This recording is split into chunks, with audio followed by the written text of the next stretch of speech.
This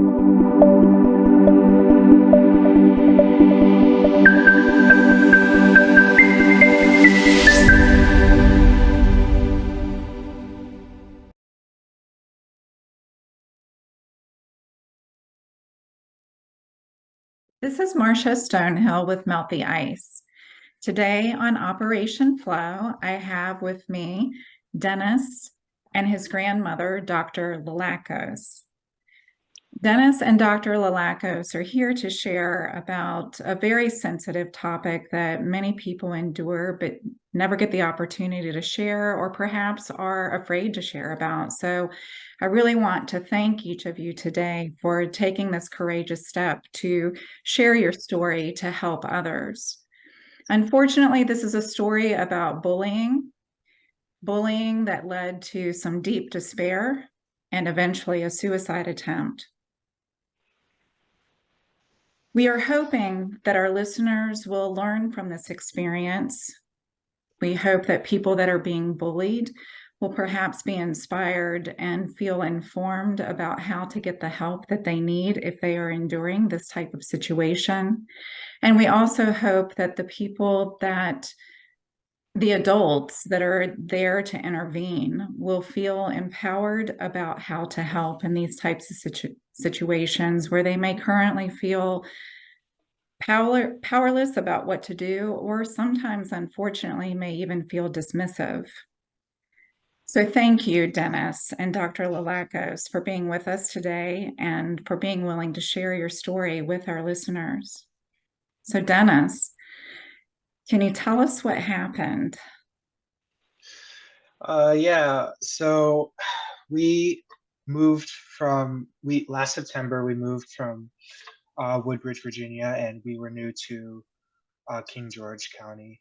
And I had just started the new school in King George. And it first started with my bus. I do ride a special education bus. And the way our HOA is the bus wasn't able to come pick me up at the front door, and so I had to walk up the street, which is about a mile.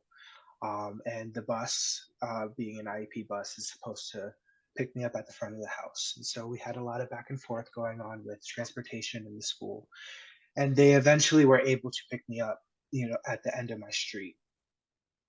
And then after that, I started a marketing class, and that's where a lot of the bullying and harassment took place.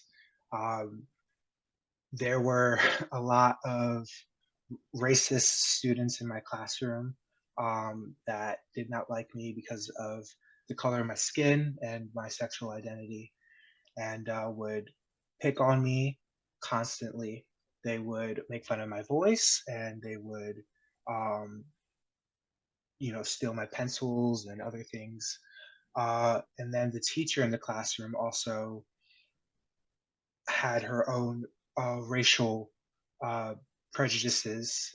We had gone on a field trip in that class, and in doing so, we passed by an old diner in Fredericksburg, and she mentioned that her and her father used to sit there at that diner while all the Black people were protesting outside, which made me feel very uncomfortable, being an African American person, and knowing that the civil rights movement was a very rough period of time for my people. And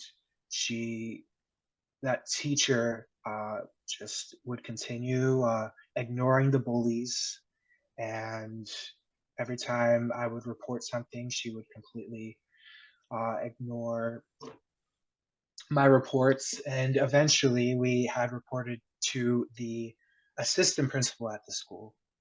And in doing so, my grandmother wrote several emails to the assistant principal reporting that I was being bullied and harassed in those classrooms. And the assistant principal, in doing so, I screwed up. It's okay, Dennis, you're doing a great job. You're doing a great job. Keep going, kiddo. You're sharing very sensitive information, and it's It's okay. Trying to hack stuff up.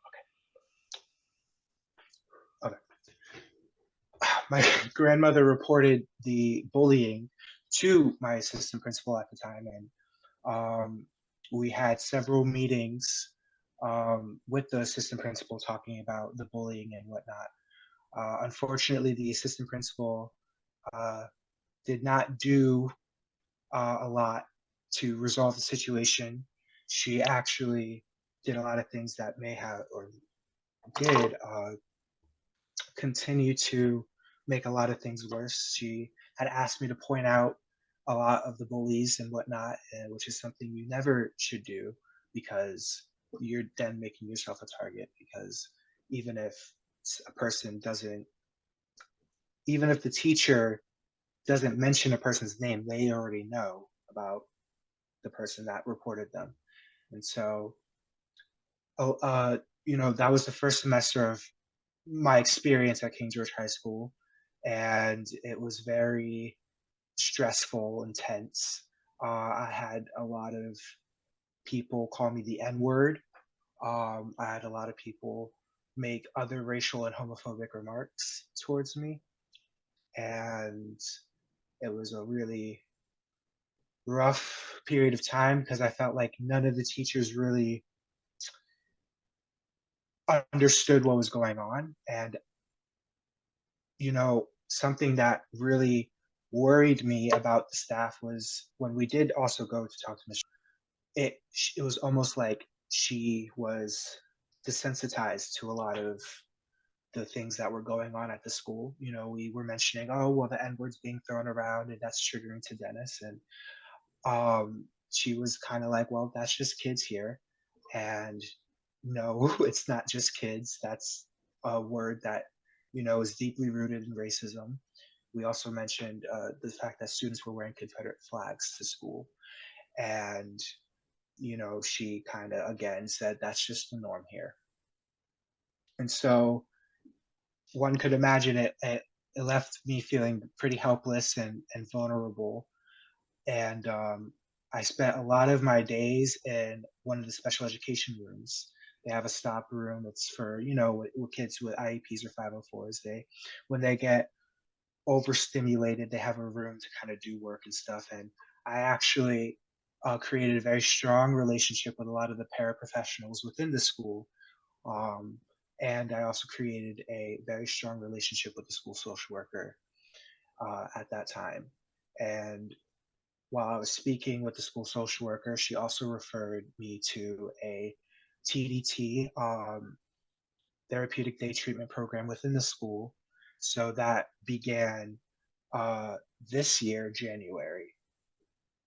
And so moving on to the first semester, it was brought with a lot of challenges too. I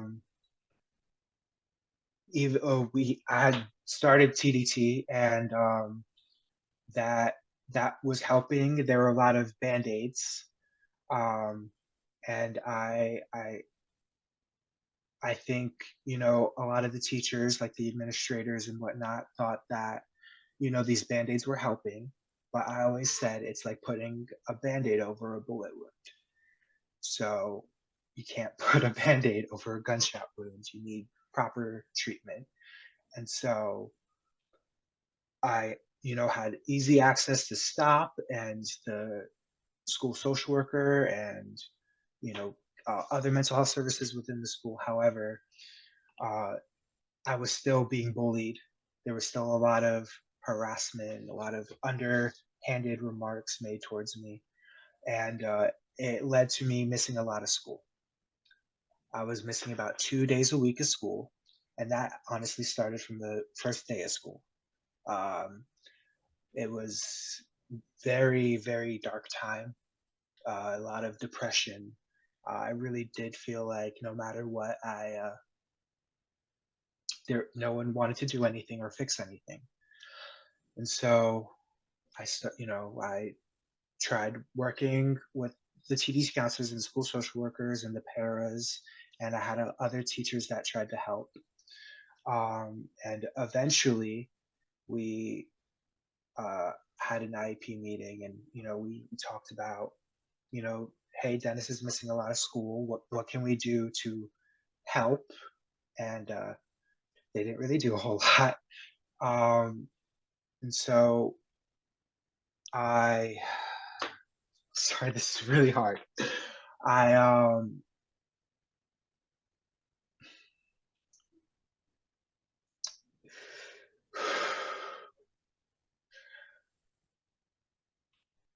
I kept pushing through despite, a lot of people ignoring me or me feeling ignored. And we get to about February, and I had an incident with a teacher. That teacher did not like me for whatever reasons, and she made a comment out to the class, and she's a real estate agent on the side. And so she mentioned that she had a client who was of a person of color, and she said to the client, she called the client a crazy uh, brown lady, which to me made me feel very outraged, because that should never be something you say to a client, especially as a person who is Caucasian. And when talking to the case manager, well, the case or the special education teacher in the classroom, he kind of told me to sweep it under the rug and to ignore it. And so I did. And I kept pushing, and we finally get to March. And I had just met with my psychiatrist, and we were talking about going on Zoloft. And I just wanted to feel again. I felt very numb. I felt like no one was hearing me. So I said yes to taking Zoloft. And throughout, it lasted 2 to 3 weeks. And then I started feeling thoughts of suicide. And I really did feel helpless. And I felt like no one listened to me.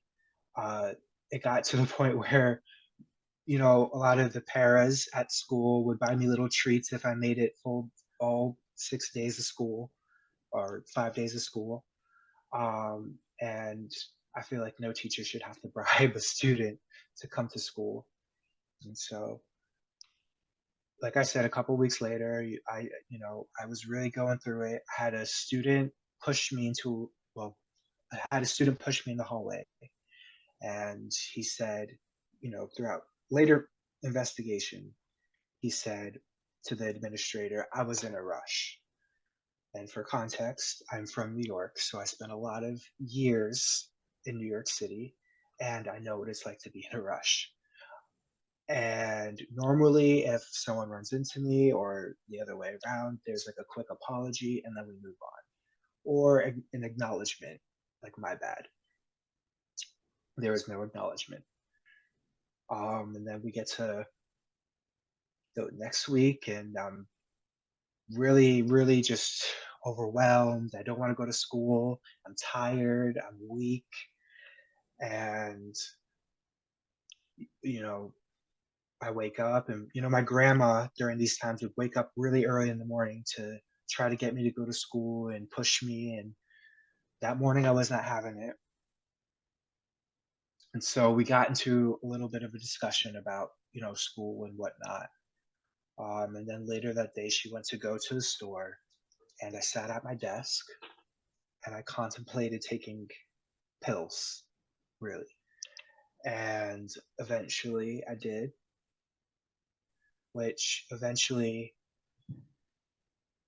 sent me to the hospital. And at the hospital, I had a massive seizure. It had to be airlifted to VCU Children's Hospital. And I spent a week in the ICU slash, regular hospital. And and yeah, it was a really rough period of time for me. Um, and yeah, it really was a lot. Dennis, we're so thankful that you're here to share your story and what you've experienced. And especially as hard as it is to share this. And my understanding too, in other things that I read prior to this podcast that you and your grandmother shared with me, is that you also experienced some sexual harassment and Yes. more physical violence in addition to what you have shared. And so what was most alarming to you when you went to seek help? What what was encouraging to you and what was alarming to you? Let's start with what was alarming to you when you went to seek help. You mean help from the school or just? Yes. I would say one thing that was alarming most definitely was, like I mentioned earlier, the desensitized, desensit.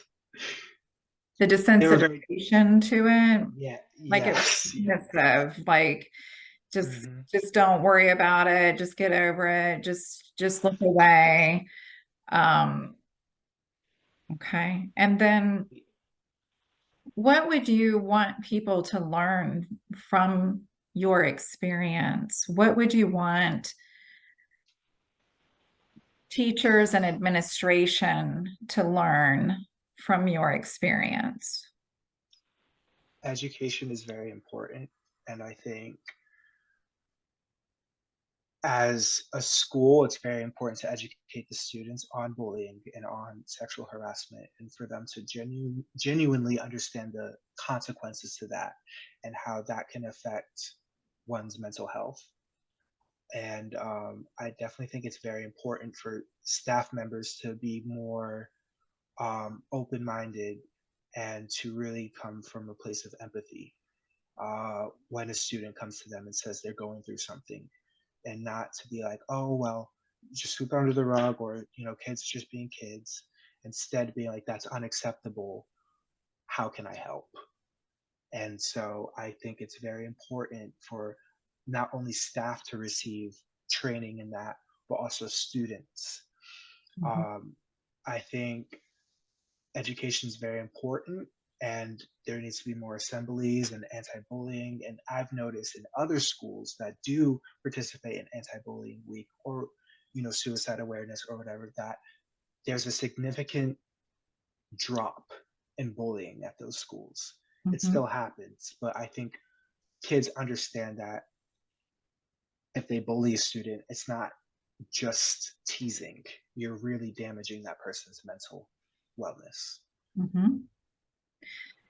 You have given some remarkable directives for people to be able to know what type of action they can actually take.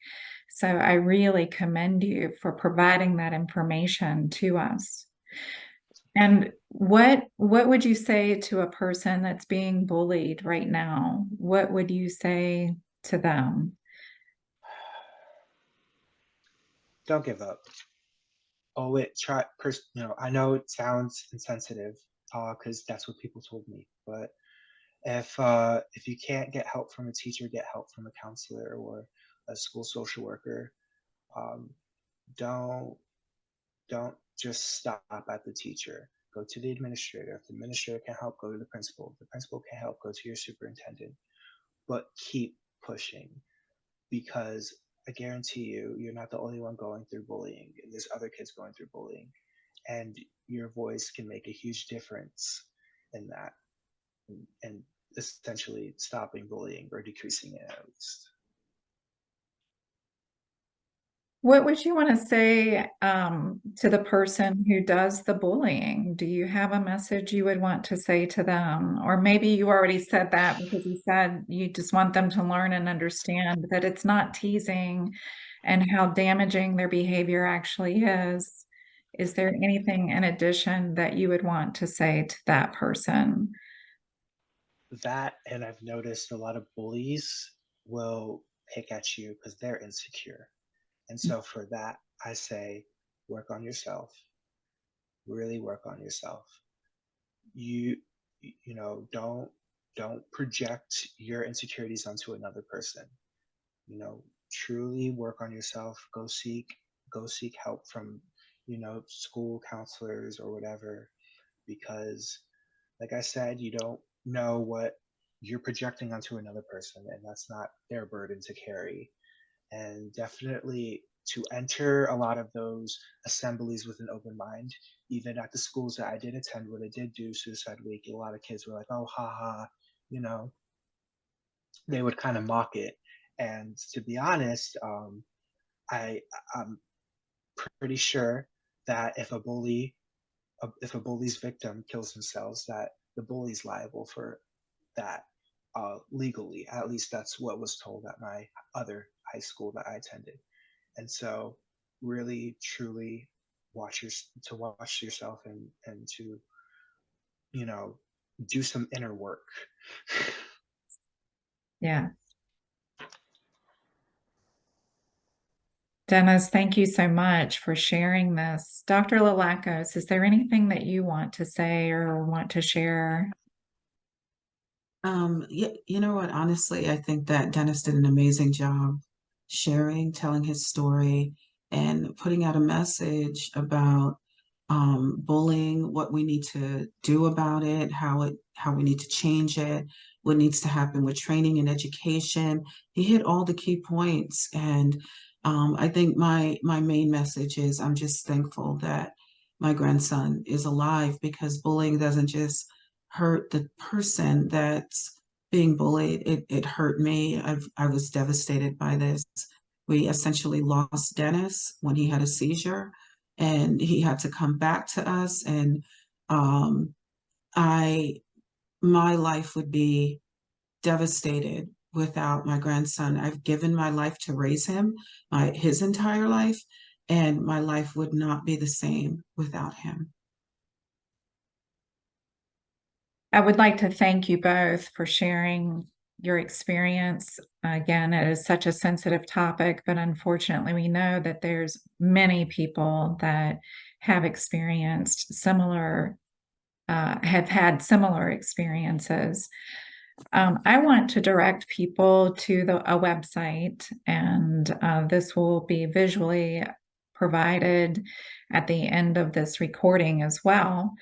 But there is a national uh, resource. It's called pacerkidsagainstbullying.org. It's PACER, kidsagainstbullying.org. And there's a section called Join the Cause, and it has many resources for schools. And so, as community members, as parents, as teachers, as just community members, please make sure that your school has joined the cause and used these resources that are there for this very reason. And October is National Anti-Bullying Month. And I believe they promote wearing the color orange. And perhaps we can get something like that going here in our community because of your courage to share your story and empower others to do the same and empower and promote a path for bigger change. So thank you both so much for sharing. Thanks for having us. Absolutely.